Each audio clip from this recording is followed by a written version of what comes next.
To open up with a statement, let them do that. Otherwise, we'll open up to questions. Well, I'd like to open with a statement how fired up I am on our volleyball team. And I'm sincere about that. I mean, we'll get our program to that level one day here. But, not a ton different from looking back on the tape. I will say this. I'm extremely pleased with how hard our guys played. That was the way college football should be played in terms of energy and effort. I think our guys have a lot of respect for Stanford, and so they came out there, and it wasn't for lack of trying. I think looking back on it, I think our defense played, really, really well at a high level. A couple things we're still going to tweak and work out to hopefully make us a little more efficient, but it was good defense against a good offense. I think on special teams, our kicking game was. I think our punting game was excellent by Corey Durkee. I mean, he was really, really good. And then I thought there was two penalties that really, really hurt us. Obviously, the kickoff return, and then another holding call that we got on a punt that took away some field position when field position was such a premium in that game. They kind of neutralized our punt returner as well. So I thought getting those two penalties. Really hurt us when we're splitting hairs. And then on offense, I know everybody's going to want to go after I'll go back to special teams 1 second, and I'll reiterate again how poor of a call it was on my part on that fake punt. That won't happen again. I will say this, we'll take chances. That's who we are. And, I'm not scared to take chances, and we will.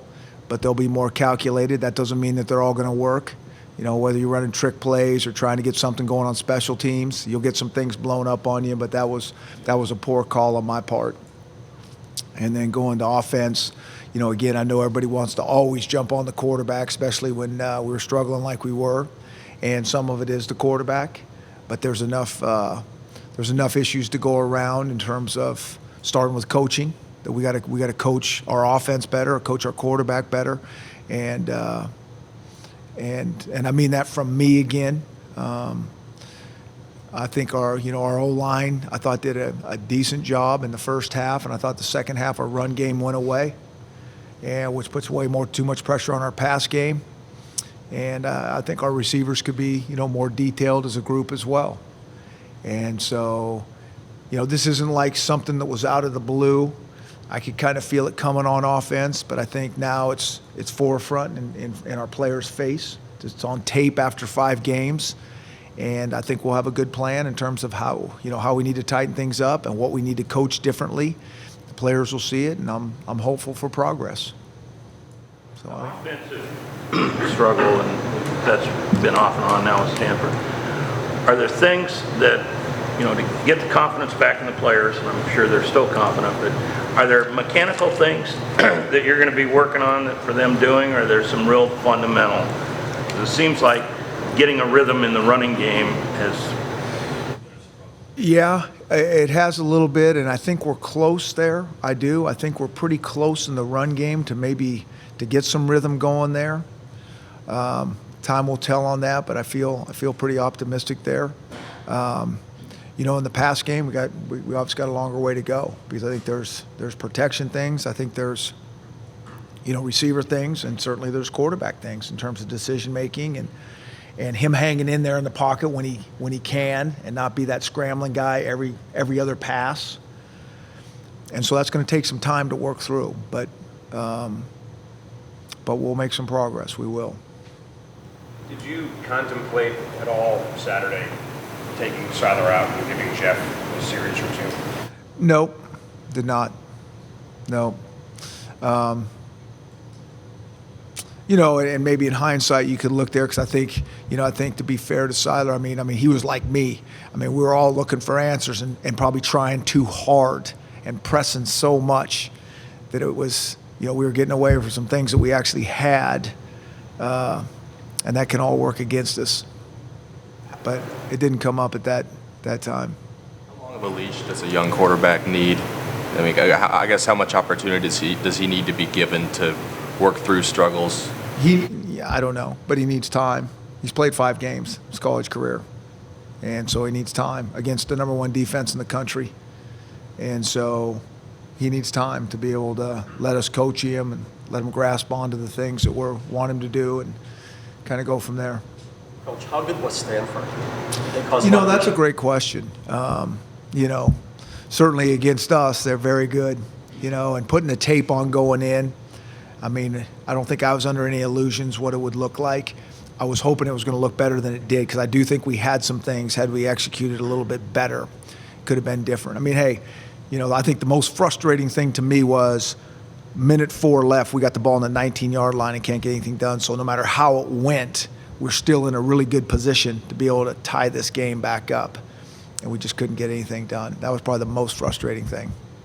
In the process of developing Siler, was there anything when you watched the tape after the game, Chris, where you saw some actual progress? I do. I mean, I think that there's some times that he scrambled out of there and threw the ball into the sidelines, into the cheap seats, and everybody's, another one or whatever. I mean, sometimes those are really good plays that they covered us. I mean, that's part of the problem with Stanford is they get a good pass rush, and then they cover really well. They don't give you anything where you're wide open. They don't bust coverages, and when they're covering zones, I don't know if there's such a thing with covering zones because they cover men in their areas even when they're playing zones. They do a really good job with it. And again, I think that's why they're one of the top defenses in the country.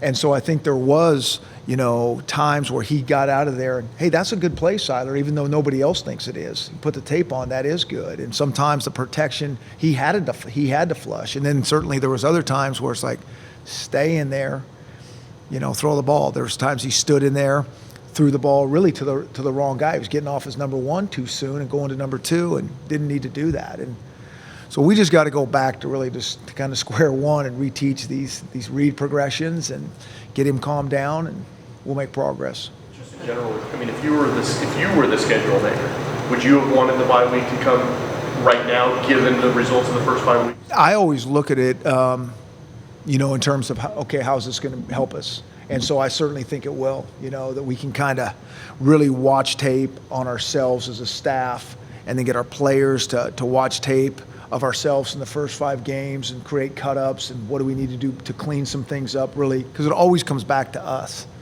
And so we can really do that.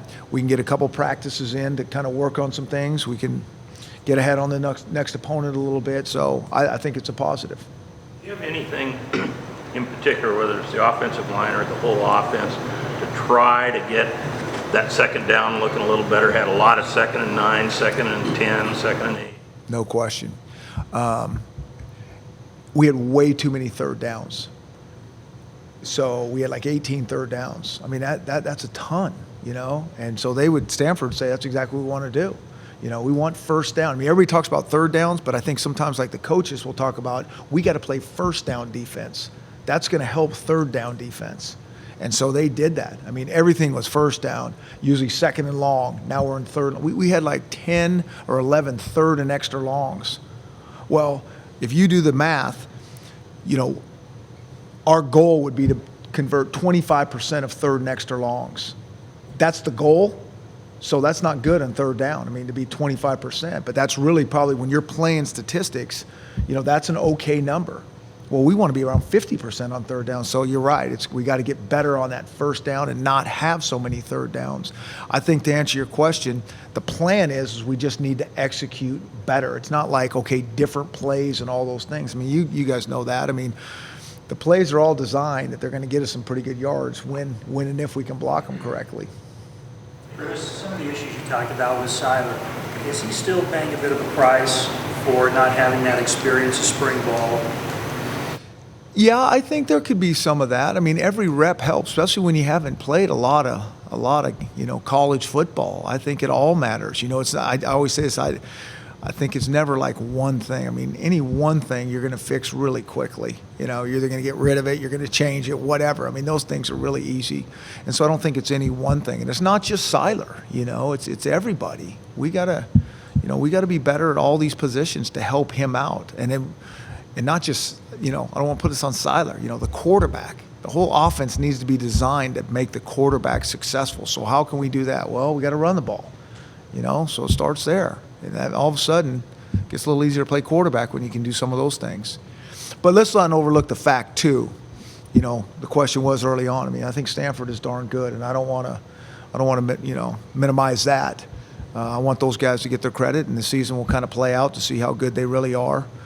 But at the end of the day, it always comes back to us. And do we have opportunities if we execute how we think it's supposed to be? Yeah. Talk to you after the Hawaii. You said before in the preseason that you'd be open to the idea of a quarterback rotation, although it's nobody's idea of an optimum choice. Is that more a worthy consideration now? Well, I'm open to whatever. I don't like that at all. So, you know, again, I think we got to. Who's that? I think we got to. I think we got to give our quarterback more time. We got to coach him better. We got to see if he can progress, and that's what I really feel, at this time. Coach, I asked Games, you. how would you guys evaluate the play calling? What's that? For 5 games, how would you evaluate play calling right now? Some things you're going to throw out, and some things Yeah, we're going to tighten some things up. We got to tighten things up. You start to get there, and it all looks good on the chalkboard, and we can get them here. But if you can't execute it, if it's too much mental strain on the guys, and we all play that game. And so that's one of the things we're doing is how can we tighten this up? I mean, how can we help our guys? It's not the players. We're all in this together, and it starts with the coaches, and it ends with the coaches. And so certainly that's what we're looking at right now. How much have you implemented at this point? I mean, you kind of known that you've got a lot of stuff. Yeah, I mean, we probably implemented too much, to tell you the truth. I mean, when you see the execution, we're not quite there, and so that's where we got to pull back and, clean some things up. I talked to you before just about the culture change that you're bringing in, just all the changes that you're making, and you mentioned just guys, still adjusting, walking through the locker room. You just look around, you go, "Geez, guys."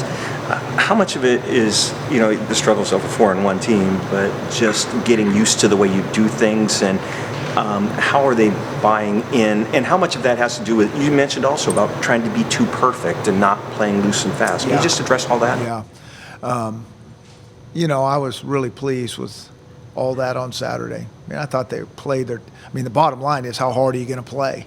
Are you trying to do everything we're asking you to do? And I'm, emphatic yes out there. They were trying their tails off, and they stuck together as a team, and, there was no offense versus defense, none of that. And, and again, it's the first bump in the road, so we'll see how this thing goes. But I think that they were really good in terms of all those things. And, if we can keep making progress there, I mean, that's what's going to take to do some good things this season. Well, just kind of, just you've got the system that you want to install, and I don't think they're quite there where you want them to be with everything that you want to do. How far along are you? You're never going to be there.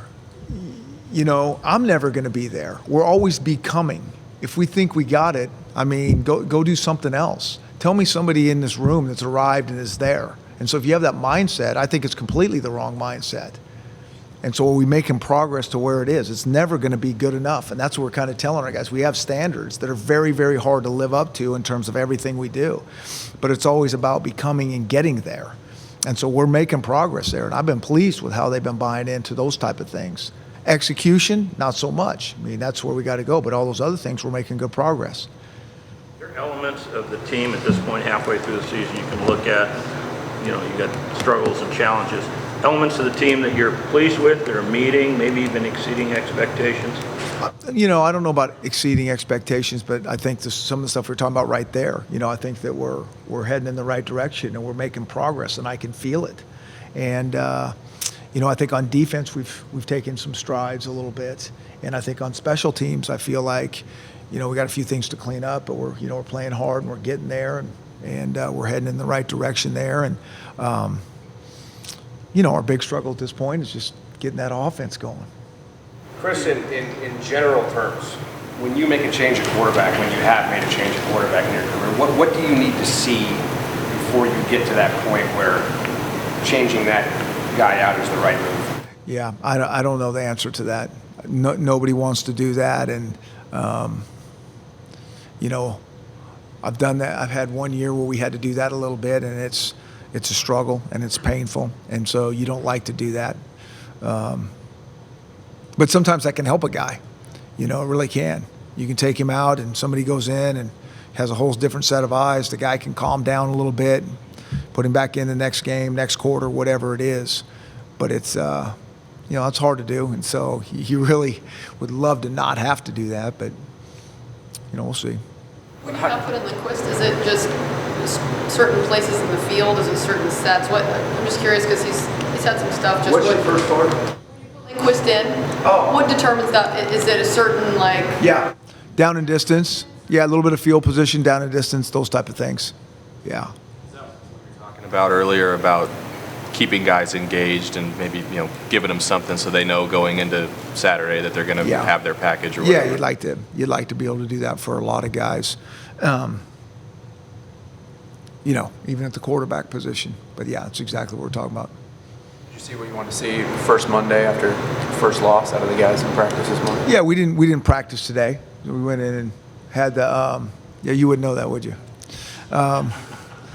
We had our meetings and all those type of things, and so that was good. I mean, we had a good talk. I think I liked their vibe. I did. I mean, it wasn't like, they were totally in the tank, but they certainly were not happy. And this is just a long process. And if we can stay strong and keep working hard and stay together as a team, we'll make progress. Typically like to do a light week. Then What's that? Typically like to do a light week during a bye week? Or? Well, yeah. I mean, I think you got to get some things done without question. But we've been going at this for a long time. 5 games plus the fall camp with not a lot of break in there. And so I think as much as anything is the mental health of, getting guys as rested up mentally as you possibly can with making progress. So I don't know the exact formula of that. It's kind of a feel thing, but we're looking hard at it. You mentioned that this didn't come out of nowhere. You sensed this coming, the offensive production problems. What were the signals that resonated? Number 1 defense in the country coming in, and then you've seen what I've seen the last couple of weeks with, inconsistent play. And you put those two, it doesn't take you can figure that out pretty quickly that, okay, if we don't get some things going here, this could be a problem. And I think we saw that on Saturday. How do you approach this week from a recruiting perspective? A lot of recruiting. So we're getting out a couple days. And so, yeah, I mean, it's a big week, in terms of looking at ourselves, looking at the opponent, cleaning some things up, recruiting. And so this will be, as much work more work maybe than we do even in a normal game week. You guys had to free up so much in December, January to put that class together, your first class together. You've had some time now to sort of put a plan in place. So what's sort of been the reception and how have things gone, I guess, so far in general? For recruiting in terms of the next class, I think it's gone well. I do. I think we're going to get some really good guys. I'm really excited about it. That's one of the reasons I came here. I think this is a wonderful place. Now, I'll say this, a big W against a good team like Stanford's worth about probably 2,000 phone calls, So you got to get it done on both ends. But we're going to get some really good players, and, we're making really good progress right now. You play quarterback, and I don't think everybody looks at Seiler and the way he releases the ball, and it looks different. Yeah. Quarterback. Yeah. Can you explain that to us? He's a little bit, he's not your traditional, classic passer. He's a little bit more over the top. But I've been around a lot of guys that might not have that traditional look that that are effective. Does he throw it on time? Does he throw it accurately? And does he make good decisions? I don't care if he throws it with left hand, right hand, underhand, whatever. The bottom line is, is the ball getting there in those states? So that's the bottom line right there. And I've been around some guys that have unbelievably strong arms and classic mechanics, couldn't play quarterback at all. And so they're going to look different. I've learned that. And just because his mechanics look a little bit different, I still think he can be a really good quarterback. Are they okay? What's that? Are the mechanics okay? The way he throws the ball? If he throws it on time, anticipates things, makes good decisions, throws it accurately, yes. So. Progressed quite well. Yeah. I'm pleased. I think Coach Jimmy Lakes, like I said, I think he does an unbelievable job. And so, we had three true freshmen out there for a minute a couple times on Saturday, and that's a little bit scary. But I think they're making progress. I mean, you can feel it. And, my hat's off to Sidney Jones. He's been out there for a lot of snaps on that island, and he's playing at a pretty high level. Buda Baker, hadn't come off the field yet, plays on almost all of our special teams. And then a couple of those other guys are, playing well. Obviously, Marcus has played a lot. And so I think we're making progress. I do. I mean, I feel like, I hope we can continue to build on what's been started here. We got to build, because now we're starting to, Stanford's obviously a little bit different attack type team. So now you go to the next game and they're going to throw it. It's exactly the opposite of what we just saw in terms of the run-pass ratio. You talk about how you used Shaq a little bit different, or at least at points in that game looked like you was back playing. Right. Something that's kind of been in your toolbox all year. Yep. So we've been working on that for a few weeks now. It wasn't just, luckily we'd been doing that because Kevin got sick late. And so, I'm not sure what Shaq's best position is. I just know we can move him around, whether it's on offense or defense or at safety or whatever. And he's just such a instinctual player that he can help us get our best people on the field, depending on the situation. And so that's what's awesome about him. Saturday, that really ends up helping with the potential depth problem. Yeah, because it can help you in your secondary, or if your linebackers have an issue, he's obviously that, first and foremost. And so I think that, he even a running back, plus special teams. And so you worry about not, really overloading the guy and wearing him out. Chris, you've already utilized the financial aid agreement for one player. Yes. Do you anticipate using that down the road before February again? Maybe, yeah, with a couple guys. Part of it has to do with, can they get done early enough, and so I think sometimes, like I said a couple weeks ago, I think this thing will start to pick up steam where kids that might have that in their mind will look at their academic situation and go, hey, I'm going to double up on a class here to give myself flexibility to leave early if I want to. So at this point, when you get into the fall, it's usually a little bit too late if the kids hadn't been, on top of that earlier. And also, quickly, any update on Derek Brown? No. Yeah, same situation. You've talked a couple of times about how it all starts with the coaching staff. Is it, after the loss, is that where you always start, is just to look and see where you can coach them up better? Absolutely, no question. And I mean that,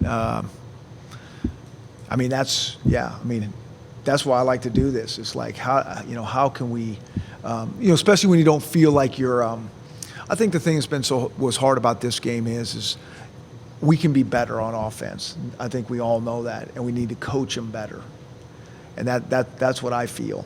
And, so that's why it's like you just cannot wait to get your hands on the tape and look at it and then go, how can we help these kids in a really like systematic, logical, simplistic fashion. And then players got to go play. And, but it comes back to us. It really does. And that's the painful part about it. That's also the fun part about it. That's a challenging part of this thing.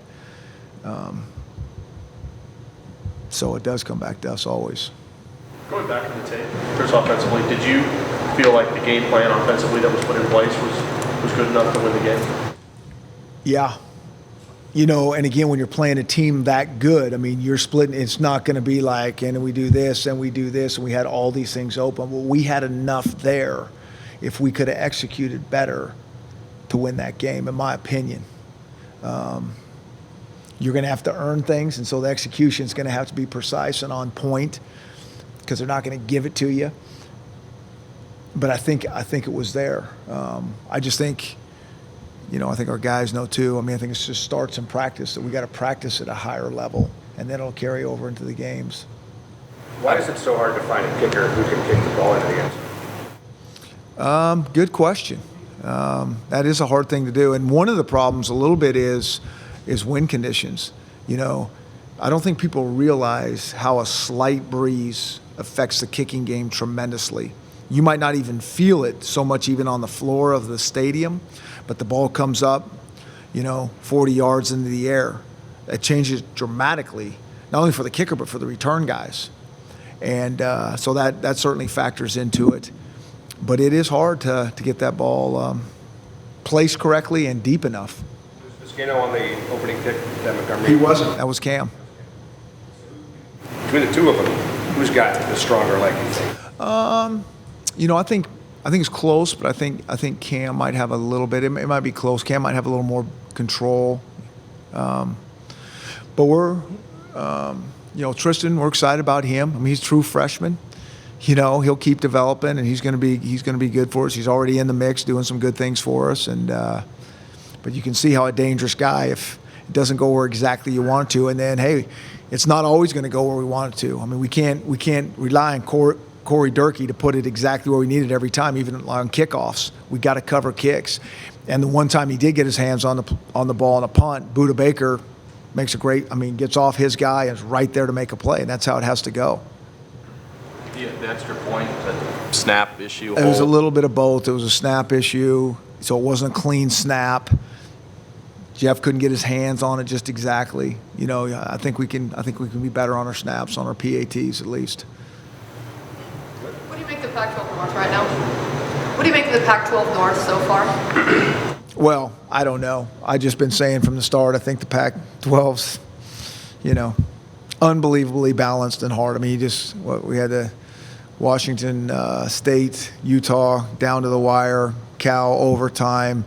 I didn't really see the SC Oregon State game or anything, but they're just all hard-fought games. And our game, I think that's how it's going to be every week, and it's going to come down to execution of details. Thanks, everybody. Okay, guys.